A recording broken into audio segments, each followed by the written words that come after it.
What's up, Taiwan? I'm Liao with 10 minutes of news from here in Taiwan and around the world.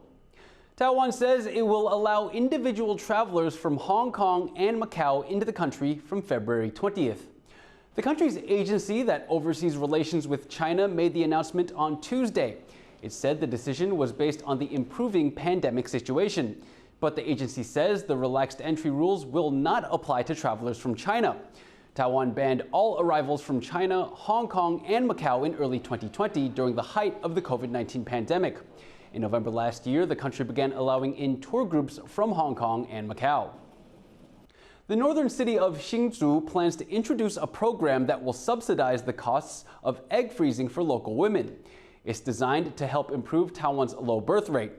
The initiative will cover part of the costs of ovarian reserve testing, the freezing process, and egg preservation, allowing people to postpone pregnancies until a later date. It will be available to all women registered as living in Hsinchu City between the ages of 25 and 40. The city's mayor says if the budget is passed by the city council, the program could go into effect by Mother's Day in mid-May. This would make Hsinchu the first city in Taiwan to introduce such an initiative. Taiwan plans to help young people buy houses through a new government fund. That's just one part of a range of housing policies due to be announced on Thursday. Stash Butler has more. Taiwan is facing a housing crisis. Compared to wages, prices here are some of the highest in the world. And the country's interior minister says that he is ready to act. 短期的一个进出，把房地产当成是股票来进出。 这个就是炒作。政府的一个政策的方向应该是要，这个针对投机者来言语这个打击。Liao says that apart from cracking down on speculation, he's also considering a new fund to help young people buy houses. He says he'll set out the details for that on Thursday. But just how hard is it to buy a house in Taiwan? Take a two-bedroom apartment of 70 square meters, for example. In Taipei, that would cost you about $500,000. But the average salary for all ages here is just $22,600. So you need to save for almost 6 years without spending a single penny just to afford the down payment. 永远都买不起啊，在台湾的，在台北的话，大概40岁以后，可能就是期许自己40岁了。可是薪水都不涨，然后房价一直涨。Fixing Taiwan's housing crisis is a long-term project, and the country's interior minister has less than a year before the next general election when he could lose his job. So he'll be hoping his new housing plan can put Taiwan on the right track and be the vote getter that keeps him in office.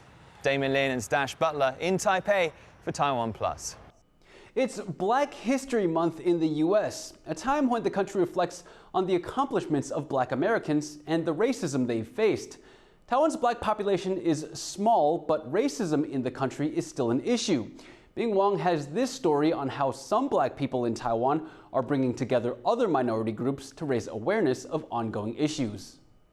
55-year-old Nigerian Gani Oyedele has lived in Taiwan for 11 years.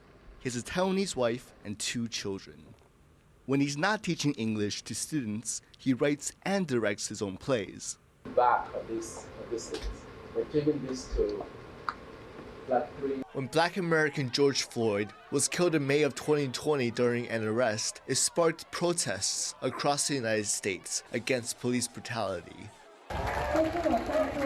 Across the world in Taipei, Oyedele wanted to do his part to raise awareness, organizing a rally to also highlight the racism faced by people in Taiwan. I was on the MRT, I was on the lift with my family once, and this old woman walked in, and she was talking to my wife, and my wife was very happy. I was like, get it wrong, guys.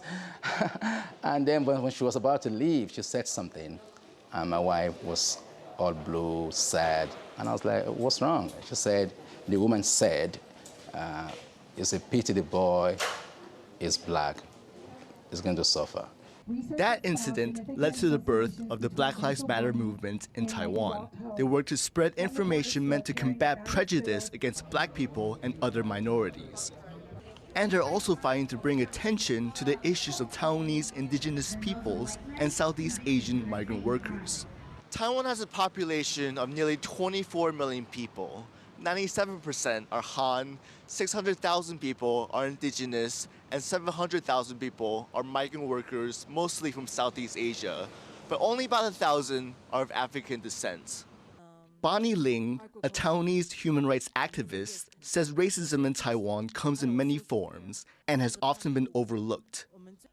So there are examples, big and small, in Taiwan that if we're honest and really confronted like a mirror, with absolute clarity, then there is racism. There are also everyday examples that come up in conversations that just show that grain of prejudice. Among the cases highlighted by rights activists, last year, 16 Ugandan students were duped into coming to Taiwan to study, but then forced to work as cheap labor for local factories. During the height of the COVID pandemic, migrant workers were banned from leaving their dormitories, while Taiwanese people were allowed to move freely. And for 3 decades, the indigenous Tao people have been fighting to get the government to remove nuclear waste that's been dumped on their ancestral land.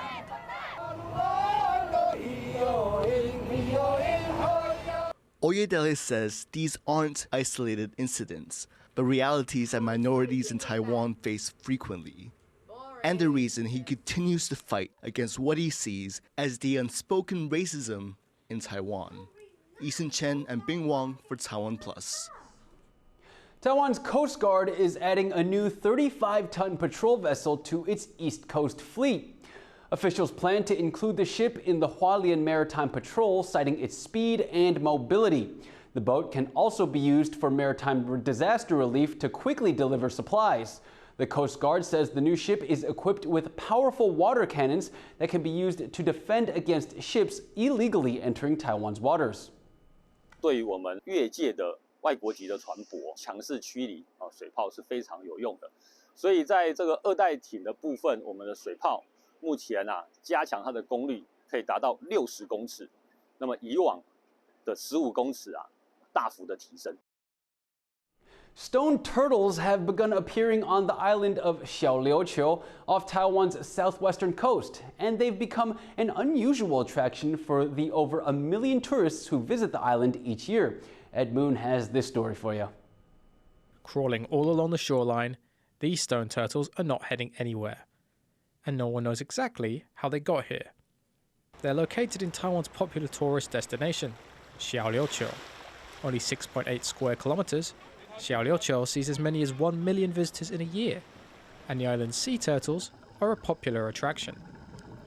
But the tourists' coexistence with local ecology has become an issue, and some locals believe the stone turtles were first made by tourism agents as a creative reminder to visitors that the stone and corals shouldn't be taken as souvenirs. 因为这一些珊瑚礁石头都是小琉球所有的，也不要说带回去。 Unlike real sea turtles, these stone representations were not born all at once. Some residents believe that tourists have contributed to their rise in number. 渐渐的，像这1、2年，大家看到就一直模仿开始排一些各式各样的图案。 Although no one can confirm the mysterious origins of the first stone turtle, one thing is for certain. The site has become a new hotspot for island visitors. 我来小琉球一定也会想要去看一下海龟史，我也自己想要做一个海龟，在那个石头上面。 Regardless of its origin, the stone turtles of Xiaoliuqiu are set to become a permanent attraction, a model of the collective effort of both locals and travellers to find a creative solution to the conflict between tourism and environmental protection. As Naya Zhou, Yujing Huang, and Ed Moon for TaiwanPlus. Thank you for watching What's Up Taiwan. Remember to download the TaiwanPlus app for more stories from Taiwan and around the world. Finally today, we leave you with images of colorful parrots at Taipei Zoo. Polly's not the only one that wants a cracker. I do too. I'm Liao. Take care and see you next time.